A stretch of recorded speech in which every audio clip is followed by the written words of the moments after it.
Ջանակ քարոզարշավը ինչպես է գնահատում, դրան դիմադիրների խոսիքը դնալով ավելի հասկանում է, նաև մանիպուլյացիաների առումով, մեկ երեքա 1000 ադրբեջանցի էր, այսօր իշխող Սավդարովի կանխարգելման օրինակից է մշակում, ասում են իշխանության, որ դուք չտանք, որ ադրբեջանցիներն այստեղ հողեր ունեն, այս ռադիկալ խոսիք ինչով է պայմանավորվում։ Քարոզարշավի ընթացքը գնահատում են լավ, քաղաքացիների հետ մեծությունը շատ ուրախացնող է եւ օրորի այդ վստահությունն ավելի է մեծանում, որ քաղաքացիական պայմանագիր կուսակցությունը ստանալու է մեր ժողովրդի ջախջախիչ մեծամասնության վստահությունը, իսկ վերաբերում է ընդդիմության խոսույթին, դա պարզապես նրանք նվաճում են քաղաքական անմեղսունակության նորանոր էվերեստներ եւ այսօր ես տեսա, որ Սամվել Կարապետյանը պիտի ինչ-որ ճակատագրական հայտարարություն աներ եւ կրկին լեռը մուգ ծնեց, այս անգամ դոլարային միլիարդատերի տեսքով եւ ինչ-որ ասում են, որ պիտի օրենք ընդունել համաձայն որի օտարերկրացիները Հայաստանում չեն կարող հող գնել, այնինչ Հայաստանի Հանրապետության օրենսդրությունը սահմանադրության մակարդակով արդեն իսկ նման կարգավորում ունի, այնպես որ ես կարծում եմ, որ կալուգացի օլիգարխը սեփական թիմակիցների կողմից ծաղրու ծանակի առարկա է դառնում, երբ որ սկսում է կռիվ տալ հողմաղացների դեմ ամեն անգամ եւ այսօր մենք ականատես եղանք դրա հերթական դրսևորումների։ Իսկ ի՞նչն է պատճառը անընդհատ Ադրբեջանի թեման բերել, անընդհատ մեր հանրությանը վախեցնել են դեպքում, երբ կա հաստատված խաղաղություն։ Ուրիշ ինչ-որ օրակարգ կա պայքար մղելու, որ անընդհատ այս խոսքն առաջ գալիս։ Ընդդիմության օրակարգը եւ հատկապես այս դեպքում կալուգացու օրակարգը հենց խաղաղությունը վիժեցնելն է։ Խաղաղությունը ո՞նց կարելի է վիժեցնել իրենց դրա անվանությամբ, խաղաղությունը կարելի է վիժեցնել վերելով այնպիսի օրակարգ, որը վերակենդանացնելու է կոնֆլիկտը։ Այսպես կոչված 300,000 ադրբեջանցիների խոսույթը գեներացնում են դիմադիրները այն բանի համար, որպեսզի նորից գեներացնեն կոնֆլիկտի հռետորաբանությունը, որտեղ այդ նույն մարդիկ, ովքեր խոսում են ադրբեջանցիների վերադարձի մասին, խոսում են նաև Ղարաբաղի հայերի Ղարաբաղ վերադարձի մասին, իսկ նրանք երկկողմանի փորձում են ստեղծել մի նոր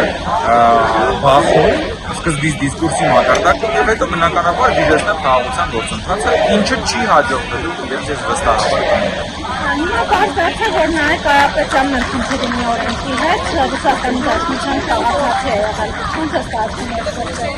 որ հիմնական մեկցակիցները մեկը Ռուսաստանի Դաշնության քաղաքացի է, մեկը գործակալ է, մեկը պետական դավաճանության հոդվածով։ Դե եթե մենք նայենք վերջին շրջանի մեր այսպես կոչված քաղաքական մրցակիցներին, նախորդի շրջանում էլ մեկը Կանադայի քաղաքացի էր, հիմա մեղադրվում է ահաբեկչություն կազմակերպելու մեջ, մյուսի տղան Հայաստանում հանցագործություն արել, փախել է Բելառուս, որը իր հերթին պլանավորել է պատերազմը Ադրբեջանի հետ, այսինքն եթե մենք նայում ենք մեր դիմադիրների իրենց ընդդիմություն հռչակած քաղաքական ուժերի եւ նրանց պարագլուխների կենսագրությունն ու փորձառությունն մենք իսկապես գործ ունենք օտարերկրյա շահերին ծառայող օտարերկրացիների ձեռնացում մի զանգվածի հետ, որոնք որ ցանկանում են շփոթել Հայաստանի պետականությունը եւ ցանկանում են վերջալ խաղաղության գործընթացին, իսկ այն որ իրենք մեկը Հայաստանի քաղաքացի չէ, մեկը բավականաչափ նստակեցության ցենզ չունի եւ այլն, դա ինչի մասին է խոսում, որ իրենք ընդհանրապես երբևէ Հայաստանում քաղաքականությամբ զբաղվելու նպատակ չեն ունեցել, նրանք Հայաստանի հետ իրենց կյանքը եւ ապագան չեն կառուցել, չեն կապել, նրանց բիզնեսները, եկամուտները, նրանց կապիտալը, նրանց ապագայի պլանները ամբողջությամբ կապված են դրսի հետ։ Դրա համար էլ նրանք Հայաստանի հետ կապված որևէ պլան չեն ունեցել ու վերջին պահին որոշել են, որ պետք է մտնեն քաղաքական գործընթացների մեջ եւ սուր ճոճեն։ Այդ սուրը ժողովուրդը հունիսի 7-ին շատ սիրուն դնելու է համապատասխան տեղը։ Կամ ոնջան Սամվել Կարապետյանին պարոն վարչապետով։ Ես նկատի ունեի Պատյանն է դնելու։ Պարոն վարչապետով են դնում դիմարկությունները իրենց, ինչ է դա կապված ողջավորությունը։ Անկեղծ ասած ես նայեցի այդ դրվագը եւ դա ինձ մոտ ավելի շատ հիշեցրեց անոնիմ ալկոգոլիկների մի բան, ուրեմն համույթ, որոնք որ հավաքվել են երևի իսկապես ինչ որ հալյուցինացիաների տակ մեկը մյուսին անվանում է վարչապետ, մյուսը կարող է մյուսին անվանել կայսր, մյուսը հետո կարող է Նապոլեոն Բոնապարտը ներս մտնի, հետո ես չգիտեմ, ավելի շատ գործ ունենք քաղաքականապես անմեղսունակ մարդկանց հետ, ովքեր որ ունեն լիքը փող եւ ունեն ողջախոհության դեֆիցիտ։